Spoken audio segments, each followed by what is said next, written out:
and Anne Lee is presenting. They are an Israel-based company, and Anne Lee, take it away. Great, Share thank screen. you so much. I'll share my screen. Just give me a second. All right, can everyone see my screen? Yes. Perfect. All right. Well, hi, everyone. My name is Steutel-Maron. I'm based here in Los Angeles, working for Kando. Kando is a smart wastewater management system that enables cities and utilities to remotely control their wastewater network while protecting public health and environment from polluted events. So that's basically what we do. As was already mentioned, our headquarters is based in Israel. We have a team here in the US, which I am part of. So before I would like to go into our solution, I would like to give a little small overview of who we are. So we're based in Israel. We are currently working with about 30 utilities worldwide. We monitor wastewater networks. We cover many, many pipes of wastewater networks. We are present currently in the US, Europe, Middle East, and Australia, and have about 40 employees in the US, Europe, and in Israel. As I mentioned, we are located in Israel. This is also where everything started. As you probably know, Israel is one of the most innovative countries in water conservation, mainly also because we need to there. We are recycling wastewater or water there about 87%. And this is also where our idea came from, because our solution monitors wastewater. And since there's not enough, Israel is in a country with droughts, we need to be very careful about water. And since our CEO or founder, Ali Goldfarb, was experiencing many, many problems in regard to wastewater networks and polluted events coming up into the wastewater treatment plant, damaging the wastewater treatment plant, damaging the network, costing a lot of maintenance, we figured there needs to be a solution out there in order to monitor and to really visualize the wastewater network, which currently is underground and very hard to reach. So therefore, we came up with our solution, our smart data management system, where we basically try to reduce, or we're reducing industrial pollution from the wastewater network, maintaining the environment and public health. So how do we do it? You've probably heard about a lot of these trending topics around data, cloud computing, data science, digitalization, Internet of Things. So basically our solution does all of this. However, there is one term that I would centralize that really describes our main solution, which is what we're doing is we're creating a digital twin of the physical infrastructure of the wastewater network. This is copying the wastewater network. So how we do that, we place IoT sensors into the wastewater network, which is taking parameters from the network itself. These parameters are then being sent to our cloud, which is then translated by our artificial intelligence system, a machine learning tool, into knowledgeable insights, which is sent to the operators of the wastewater treatment plant and the utilities itself.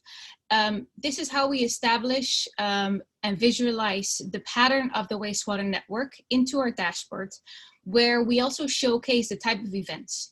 How we do that is we establish a pattern of the wastewater network, and we can easily identify normal and abnormal behavior within the network, which is very important. And as soon as our system, our artificial intelligence and machine learning tool analyzes a abnormal event, which is out of the range of the normal pattern of the wastewater network, the operators and the utilities will, as soon as possible, in real time, get an alarm detailing about the event that is being detected, how long it will take to the wastewater treatment plant, and how severe the event is. With these type of insights, the utilities and the wastewater operators can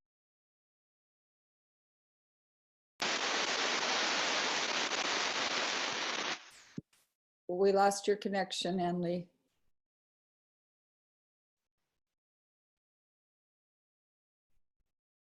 Sorry for the technical difficulties.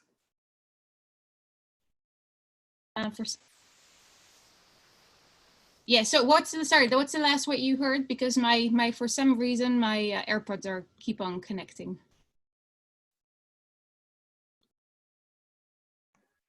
The bit that we missed was the stuff on data collection, and that's pretty much it. Okay, so we're collecting data from the IoT network. Share screen. Oh, sorry. You lost your share screen, sorry. Okay. All right, no worries, no worries. Where is it? There you go.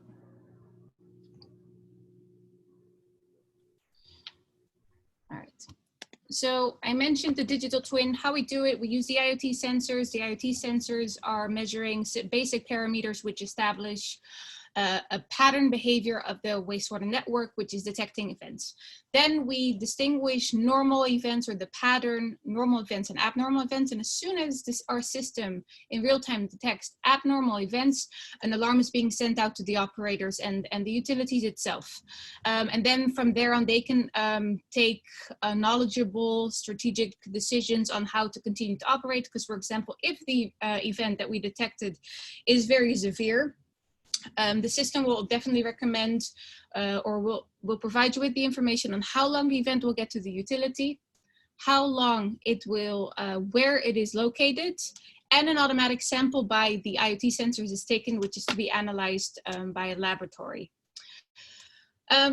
So this is a bit about what we do. However, I do want to go into a little bit about how we do it, and I want to provide you with a very simple explanation about how we use this data and why it is important and why it is and how we translate it. So what we do, and I'm going to use an example of how we in the morning get dressed and how we process data. So I would like you all to imagine, for example, that in the morning we wake up, we get dressed. Yesterday was a great day, warm weather. So based on that data information, we understand, today is probably going to be a bit of the same. I'll dress accordingly, and I'll go my ways and I make a coffee.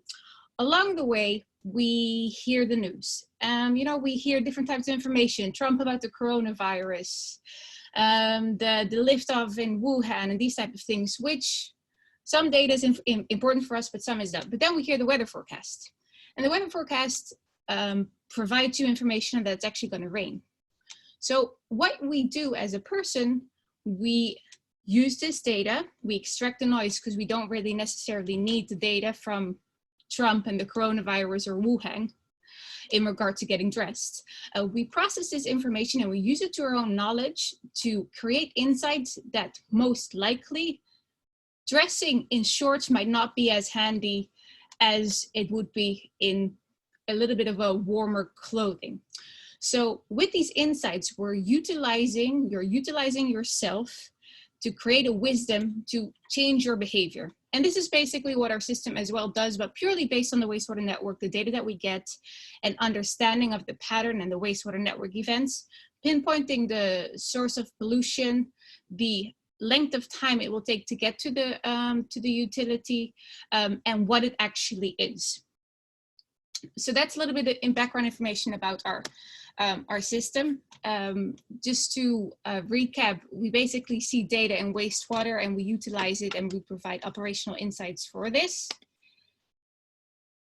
And, oh, sorry, my screen is connected. Here, basically what we can do with our system is we can decrease pollution events by 50%.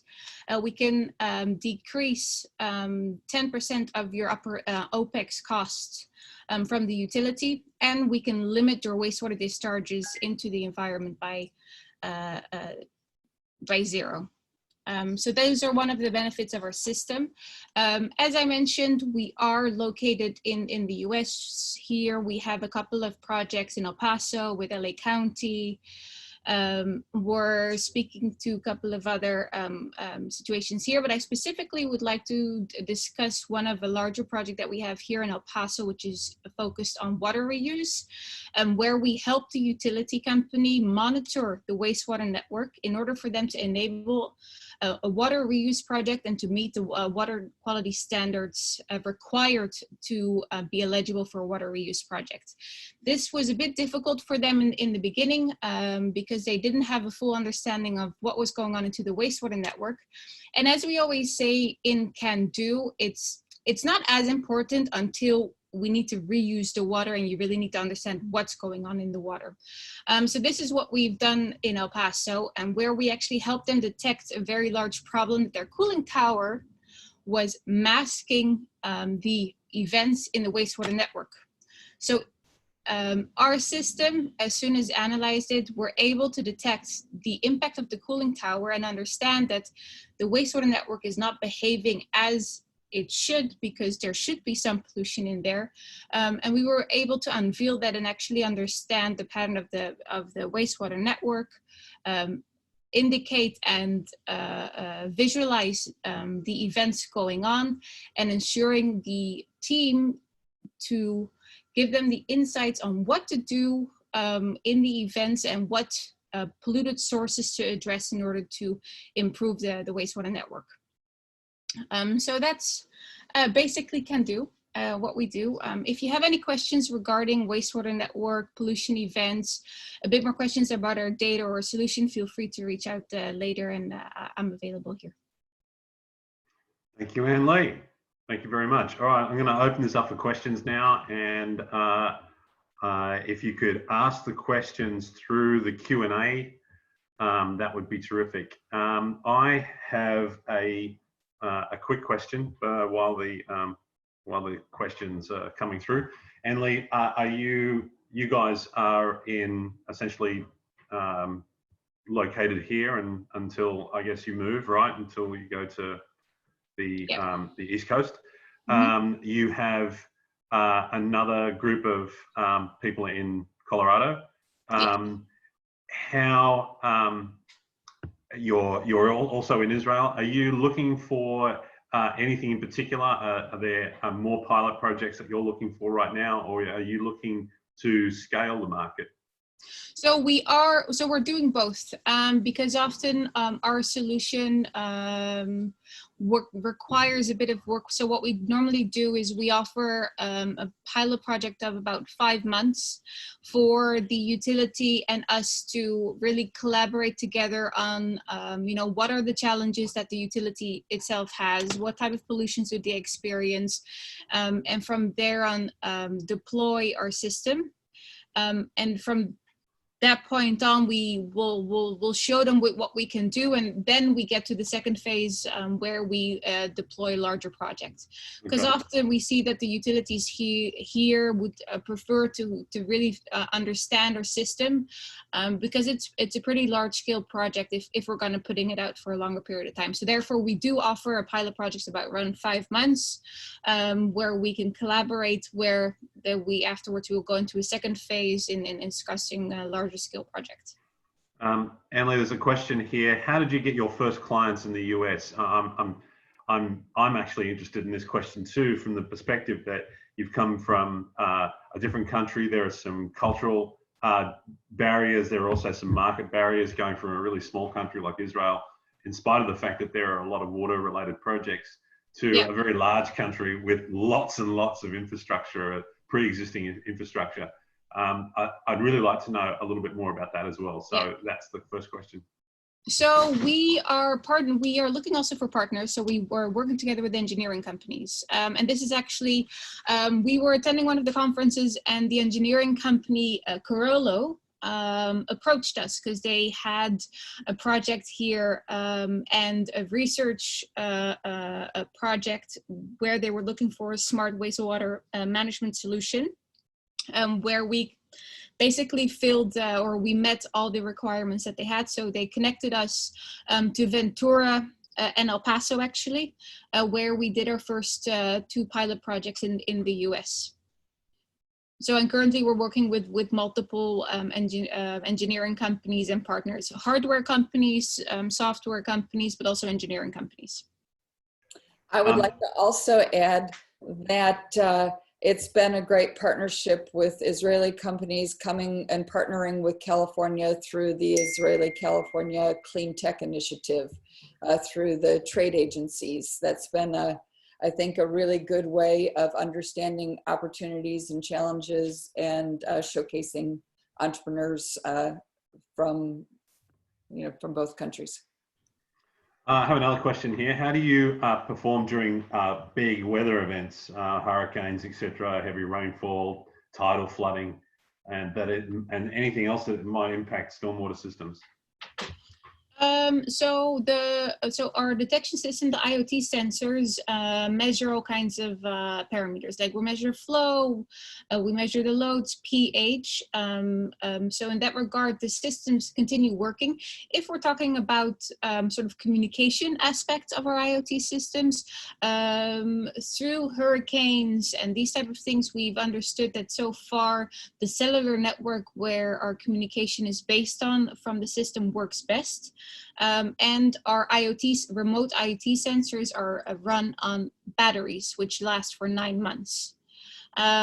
So we are dependent on the cellular network, as we have we understood that even throughout force majeure, like a hurricane, these type of things, this works best.